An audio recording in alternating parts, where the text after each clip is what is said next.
Halo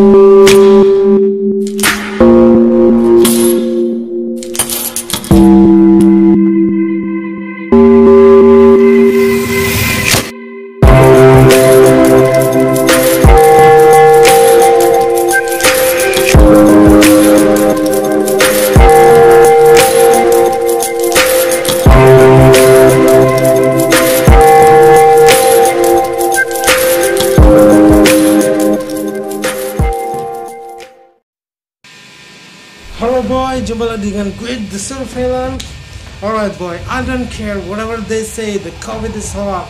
I don't care whatever they say, this is a conspiracy. I don't care whatever they say, COVID is a bullshit. I'm just doing my jobs. I'm gonna be cutting out. I'm gonna be cut off the virus. Oke. Aduh, gue sebenarnya malu lah bahasa Inggris gue kurang jelek, tapi kadang gue merasa nyaman dengan bahasa Inggris. Alright, terserah bisa ngertiin apa enggak, tapi gue artikan begini setidaknya.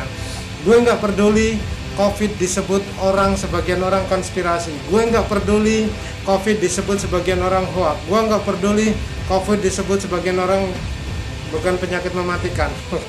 Yang penting tugas gue, yang gue peduli, gue orang bawah, gue harus bekerja untuk memutus mata rantai penyebaran COVID. That's all. That's my passion. Oke. Dalam video beberapa orang banyak sekali konspirasi boy, tapi mereka tidak tahu di lapangan apa boy. Jadi seperti video yang mau gue cuplikan ini dari Diari Luna Maya ya. Beliau mengundang dokter berkata demikian. Silakan simak videonya. Tapi kalau menurut gue dia tidak sepenuhnya benar dan juga tidak sepenuhnya salah. Oke. Jadi it's not completely right and it's also not completely wrong. Jadi gini, kenyataan di lapangan yang gue hadapi benar-benar berbeda kok. Sorry masker gue agak ini ya, gue lepas ya. Oke, gue lepas aja ya supaya gue bisa ngomong lebih leluasa ya. Gue benar-benar berapa hari ini cukup sedih boy karena teman gue boy. Kalau dengan sakit ya. Jadi ini gue potong lagi ya. Jadi di video Diari Luna dikatakan bahwa tidak ada yang mati satupun karena COVID. Benar. Mungkin juga tidak benar boy. Karena di lapangan juga tidak seperti itu boy, dan juga nggak seperti apa yang dikatakan. Benar memang COVID katanya tidak membunuh, tidak mematikan, tapi dengan adanya COVID boy, orang-orang dengan penyakit bawaan semakin cepat boy pergi. Astagfirullah, gue nggak mendoakan. Gue sebagai petugas surveillance, tugas gue adalah menghentikan sebisa dan kemampuan gue bekerja menurut aturan supaya penyebaran COVID bisa berhenti di lingkungan gue. Karena gue bukan orang hebat, bukan orang apa. Indonesia banyak orang pintar segala macam. Gue hanya seorang petugas surveillance yang punya tugas untuk mengekat penyebaran virus corona di wilayah kerja gue. Itu aja.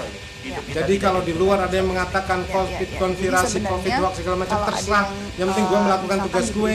Orang mau bilang apa terhadap gue, terserah. Yang penting gue melakukan tugas gue. Oke gini. Jadi dikatakan bahwa COVID tidak ada satu yang mati karena COVID, memang benar. Bukan meninggal karena juga salah. Karena gini, gue barusan berkabung 3 hari yang lalu, temen gue salah satu PNS hanya karena satu virus ini. di Lampung Tengah. Kalau orang cari sendiri lah ini ya.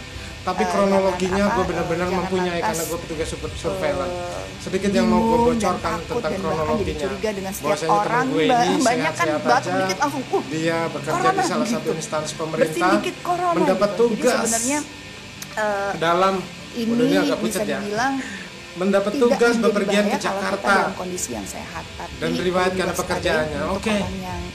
Ya, mungkin COVID tidak mematikan, tapi ini cerita gue boy, temen gue boy yang ada di sini boy. Alright, wait a minute, gue lanjutin. Ketika dia pulang boy, menurut kronologi yang gue punya boy, kondisinya ngedrop turun. Di sini lagi mau musim DBD juga boy, karena musim hujan muncul lagi. Jadi benar-benar penyakit sudah mau mengintai. Nyamuk-nyamuk sudah mulai bertelur. Dia akan mencari darah orang untuk mematangkan telurnya. Oke, lanjut balik ke topik. Jadi temen gue ini boy ngedrop boy. Tetangga kanan kiri mengira waduh DBD ini, tapi COVID lagi merajalela saat ini. Jadi di tepis pandangan itu semua ditolonglah. Ternyata apa? 3 hari cuman di rumah sakit mengalami ARDS. Kalau bahasa medisnya acute respiratory distress syndrome. Kalau bahasa awamnya sindrom penekanan atau kegagalan napas akut yang mendadak. 3 hari boy, look around here, just 3 days. 3 hari dia mengalami kegawatan. What the VUCK? Gue nggak ngomong itu ya. VUCK. What the VUCK of? Ternyata apa boy? Kegawatan tidak sebanding dengan penanganan yang ada di rumah sakit. These guys need ventilators. Temen gue ini butuh ventilator boy. Nah itu dia.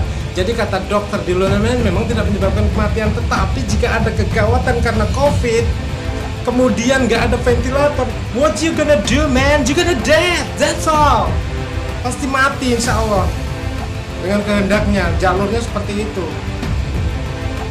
Aduh, gue bersedih hati terus terang ya. Jadi ketika kegawatan COVID bisa ditangani dengan berbagai rekayasa dan alat mudah-mudahan bisa tertolong. Tapi ketika nggak ada, aduh mohon maaf. Makanya gue tidak menyalahkan dokter yang diundang Luna Maya sebagai artis. Mereka kan berhak ngomong apa aja. Sekarang ini sangat sulit sekali, orang akan sangat berinteraksi dengan orang lain sehingga bisa dituntut, bisa ini. Saya tidak mengatakan itu benar, juga tidak mengatakan itu salah. Makanya keadaan di lapangan sangat berbeda dengan teori-teori yang kalian punya. Jadi ceritanya temen gue ini boy, dia punya kegawatan, rumah sakit memberikan konsen bahwasanya dia nggak punya alat ventilator, alat ini butuh ventilator, mau dirujuk ke rumah sakit yang lebih tinggi, di sana butuh hasil swab dulu untuk bisa masuk dengan penanganan COVID. Akhirnya apa? Die. What you gonna do like that? At the bathroom, what you gonna do? At the bathroom, what you gonna do? At the bathroom, what you gonna do? Akhirnya apa? Sudah, itu menjadi cerita masa lalu gue dan teman gue, sehingga membuat gue berkeyakinan gue harus bekerja semaksimal mungkin, sekekuatan mungkin di konteks saya. Saya sebagai orang kecil, orang lapangan di sini petugas surveillance, saya harus berusaha mencegah penularannya di lingkup gue.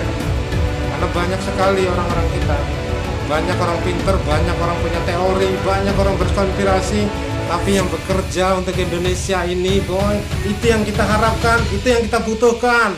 Bukan hanya sekedar retorika, begini. Look, sekarang orang terkenal memberikan statement, COVID biasa aja, ini, benar.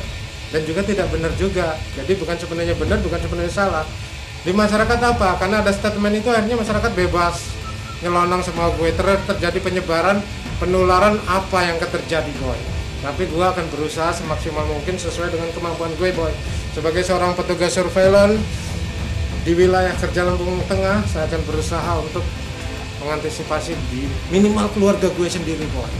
Alright, jadi setelah pelajaran dari teman gue itu boy, ternyata COVID ada. Kenapa? Karena teman gue ini justru mereka semua positif anaknya, tapi nggak ada kegawatan, alhamdulillah. Nggak ada kegawatan, nggak ada. Ini bisa dirawat di rumah, bisa seperti flu biasa. Tapi ketika ada kegawatan, gue mau tanya kepada orang-orang yang punya teori pinter, gimana kami yang ada di bawah ini boy. So, alhamdulillah, ilmu yang gue akan berikan kepada lo orang, teman-teman gue boy, khususnya siapa saja yang mau mendengar, bahwasanya jika kondisi sudah seperti ini, COVID merajalela, kita punya kemungkinan untuk terpapar segala macam. Gue cuman mau mewariskan satu ilmu, man akhirul kalam la ilaha illallah dakhalal jannah. Barang siapa akhir kalam mengucapkan la ilaha illallah, maka dia akan masuk surga. Maka berhati-hatilah, COVID harus kita cegah, dan gue harapkan lo orang mampu untuk lebih bertawakal. Amin ya rabbal alamin. Dari sebagian besar korban yang meninggal itu belum pernah ada satupun yang meninggal hanya karena COVID ya. Jadi belum ada ya? Jadi belum. Jadi biasanya memang ada komplikasi penyakit, ada gangguan pernapasan, ada kemarin ada beberapa yang meninggal karena stroke, ada karena jantung juga ada, dan malah mereka COVID-nya negatif. Ya. Jadi kita sebaiknya tidak menghubungkan antara COVID-19 ini dengan kematian. Kalau dengan sakit, ya, bahwa kalau kita kena. Kalau saya kena, saya mungkin pernah kena. Saya kena, kemudian nanti mungkin saya akan mengalami demam atau pilek atau batuk atau agak-agak sesak napas lah selama 1 minggu. Tapi sesudah itu, sesudah antibodi kita keluar untuk melawan virus ini, maka kita akan kebal. Dan juga antibodi di 2 minggu pasca infeksi itu paling tinggi, sehingga sebagian besar orang mengalami kesembuhan di 2 minggu atau 14 hari setelah infeksi. Jadi kalau COVID ini membuat sakit, ya gejala penyakit ya, tapi COVID ini tidak seganas atau tidak membunuh seperti yang ada di media. Hidup kita tuh indah, banyak yang bisa kita lakukan selama kita masih bisa hidup itu banyak, dan hidup kita bukan angka loh ya. Hidup kita tidak ditentukan dengan statistik. Ya. Jadi sebenarnya kalau ada yang misalkan di berita yang meninggal karena corona itu sebenarnya sudah komplikasi dengan penyakit lain gitu ya. Betul. Jadi bukan meninggal karena satu virus corona ini sendiri gitu. Bukan. Jadi itu tidak ada dalam data bahwa ada yang meninggal hanya karena satu virus ini. Jadi belum betul, ada. Betul. Jadi jangan panik. Jangan lantas bingung dan takut dan bahkan jadi curiga dengan setiap orang. Ini banyak kan batuk dikit langsung corona gitu, bersin dikit corona gitu. Jadi sebenarnya ini bisa dibilang tidak menjadi bahaya kalau kita dalam kondisi yang sehat, tapi perlu diwaspadai untuk orang yang sudah umur mungkin gitu, atau mungkin yang punya riwayat penyakit gitu. Jadi itu yang harus lebih waspada. Dan kenapa sekarang kita harus ada di rumah dan social distancing lebih untuk memutus tali rantai penularan tersebut gitu.